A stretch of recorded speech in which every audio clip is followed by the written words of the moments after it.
क्या चीन के उकसावे का असर है जो अब हर तरफ नजर आ रहा है? देखिए, सबसे पहले नेपाल ने 395 वर्ग किलोमीटर इलाके पर अपना दावा ठोका। मैप ने उसको अपना हिस्सा बताया। भारत ने इस पर सख्त आपत्ति जताई और साफ तौर पर कह दिया कि अब यह मामला ट्रस्ट डेफिसिट का है। बातचीत के लिए सबसे पहले नेपाल को भारत का भरोसा जीतना होगा।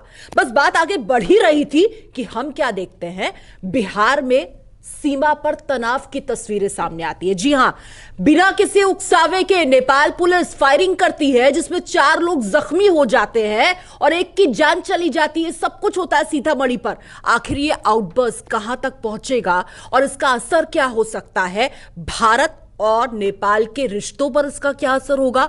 अंतर्राष्ट्रीय मंच पर इसका क्या असर और क्या संकेत हो सकते हैं? संजीव, कविता, जो सीतामढ़ी जिसकी बात आप कर रही हैं, भारत और नेपाल की जो साझा संस्कृति है, खासतौर पर सीमावर्ती क्षेत्रों में, उसका एक अमूल्य उदाहरण है। क्योंकि जो किंवदंती है, जो माइथोलॉजी है, उसके अनुसार माता सीता का जो जन्म है वो सीतामढ़ी में होता है और जनकपुर में वो राजमहल, जहाँ के राजा थे जनक, और आज भी बड़ा मंदिर वहाँ पर माता सीता का बना हुआ है, जनक मंदिर है। और ऐसे में आवाजाही लोगों की बिहार के सीतामढ़ी से उस तरफ नेपाल, पोरस बॉर्डर है ये तो, सरलाही जिला कहलाता है, बहुत ही पोरस है और कहीं कोई दिक्कत नहीं है। इनफैक्ट अगर हम देखें तो 1900 किलोमीटर का पूरा हमारा जो है बॉर्डर है भारत और नेपाल का, जिसमें बिहार और यूपी, ईस्टर्न यूपी के हिस्से जो हैं वो लगते हैं, उत्तराखंड तक आकर के लगते हैं। बिल्कुल।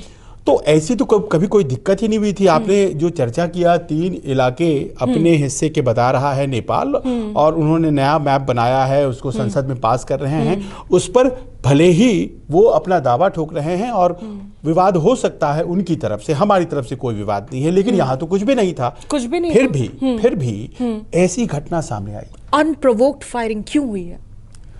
अब एक स्टोरी जो चल रही है, सीमा सुरक्षा सशस्त्र सीमा बल वहाँ पर ड्यूटी पर है, बॉर्डर पर, और उसने अपनी रिपोर्ट आज गृह मंत्रालय को सौंपी है। और उसमें तो ये बताया गया है कि ये well inside the border of Nepal हुआ है, यानी कि वो परिवार जो अंदर चला गया था। और इसमें बहुत आश्चर्य की बात नहीं है, आमतौर पे लोग बहुत आसानी से जाते हैं, किसी वीज़ा पासपोर्ट की तो ज़रूरत होती नहीं है। और भाषा भी वही है, सब कुछ एक तरह का ही है, सब लोग चले जाते हैं। और ऐसा भी नहीं है कि भारत पाकिस्तान है कि वाघा पर इतनी सारी चेकिंग्स होती हैं, आते जाते रहते हैं लोग।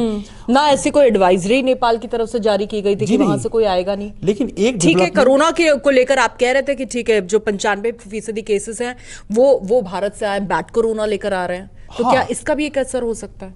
अब देखिए ना, 500 उन्होंने पोस्ट नए बना दिए अलोंग द बॉर्डर, ये पहले थे नहीं। और उन सबों पर जो तैनाती थी, और जितने भी पोस्ट थे, 500 तो कतई नहीं थे, और जितने भी पोस्ट थे उस पर तैनाती होती थी नेपाल प्रहरियों की, 6-7 पुलिस वाले होते थे या जवान होते थे। अब उसमें तैनाती बढ़ाकर 20 कर दी, और इतने लोग जो है 500 पोस्ट्स बन गए। और फिर जैसा कि आप कह रही हैं, बार बार प्रधानमंत्री केपी ओली ये कह रहे हैं कि भारत से कोरोना नेपाल में आ रहा है, और चीन को लगातार एक बहुत पॉजिटिव लाइट में वो पोर्ट्रे कर रहे हैं, पोर्ट्रे भी करते हैं, जिसके लिए वुहान वायरस तक का नाम आ रहा है। हाँ, अब पूरी दुनिया में तो चीन के ऊपर नाम लग रहा है वायरस फैलाने का, लेकिन नेपाल के प्रधानमंत्री साहब के लिए WHO की जांच भी कोई मायने नहीं रखती है। भारत से आ रहा है कोरोना, उनको ये लगता है।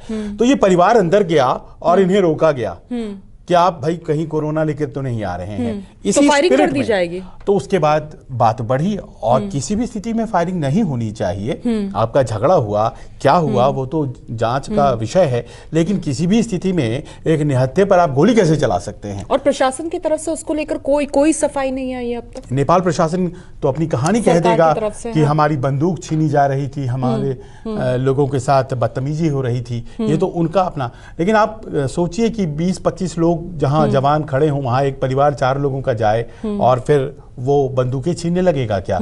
तो इसका मतलब यह है कि एक गुस्सा, एक मवाद भर गया है, नेपाल के नागरिकों को जानबूझ करके भारत के खिलाफ किया जा रहा है। और ये एक सोची समझी रणनीति इसलिए है क्योंकि आपने देखा कि कल किस तरह से नेपाल के कई जगहों पर जबरदस्त प्रदर्शन हुए हैं।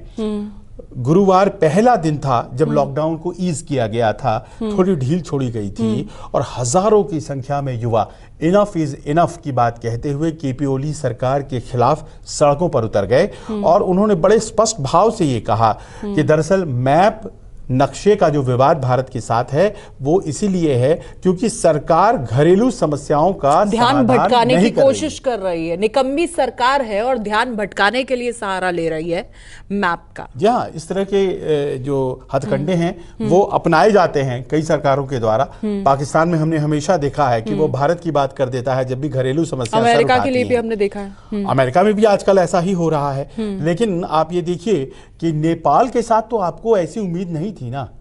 नेपाल के साथ तो आपकी उम्मीदें कुछ दूसरी थी। और मैं जानता हूं जिन लोगों ने भी इस खबर को सुना होगा भीतर एक हुक सी उठी होगी कि आखिरकार नेपाल के साथ ऐसा कैसे हो सकता है, हमारे लोगों पर गोलियां चलने लग गई।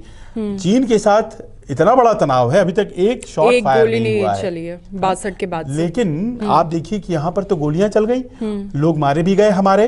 अब इसे प्ले डाउन करने की कोशिश भारत और नेपाल दोनों करेंगे जो कि इन परिस्थितियों में शायद जायज भी है। लेकिन संजय अगर भारतीय सरकार ने ये साफ कर दिया है कि अब भरोसे की कमी है, ट्रस्ट डेफिसिट हो चुका है और भरोसा जीतना ये आपका काम है, नेपाल वाकई इस दिशा में कुछ करना चाहेगा? देखिए आप कविता इसको ऐसे लीजिए कि नेपाल से कोई दुश्मनी नहीं है।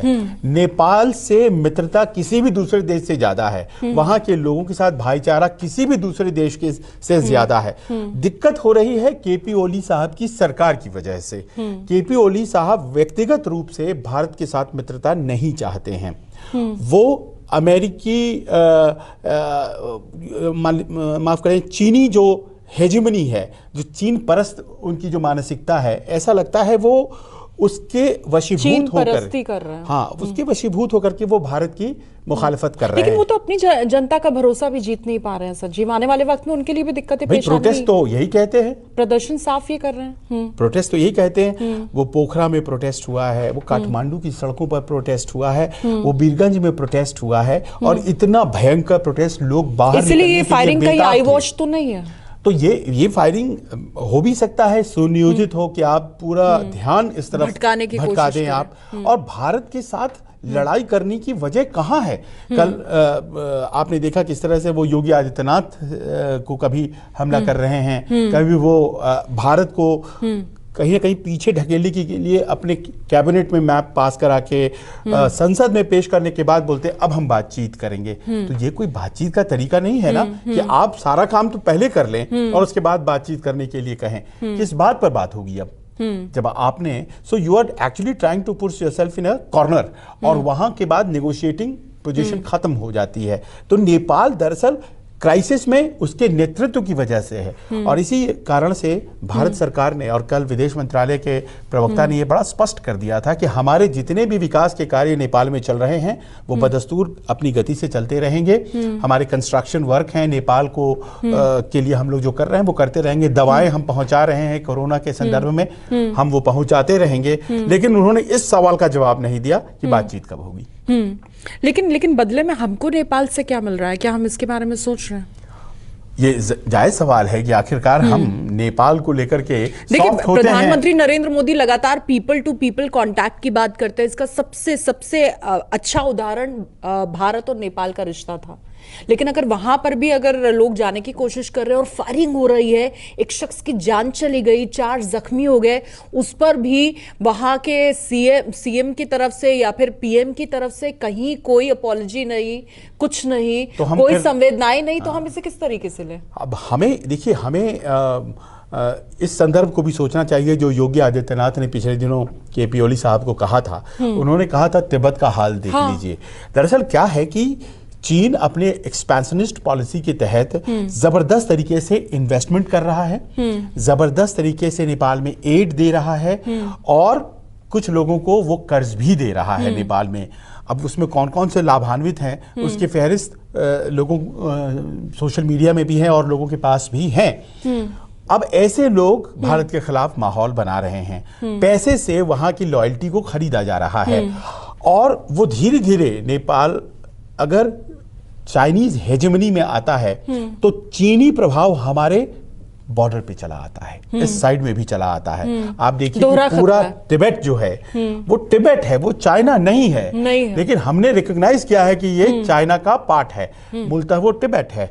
अब तिब्बत अगर न बीच में अगर वो इंडिपेंडेंट स्टेट होता, फर्ज करें आप, तो चीन बहुत दूर होता हमसे, बिल्कुल, है ना। उसी प्रकार आज नेपाल है तो चीन हमसे बहुत दूर है, लेकिन अगर हमने उन्हें अपना हेजेमनी स्थापित करने का मौका दिया तो फिर पता चला कि चीन हमारे बिहार बॉर्डर पे बैठा है, हमारे यूपी बॉर्डर पे बैठा है, हमारे उत्तराखंड बॉर्डर पे बैठा है।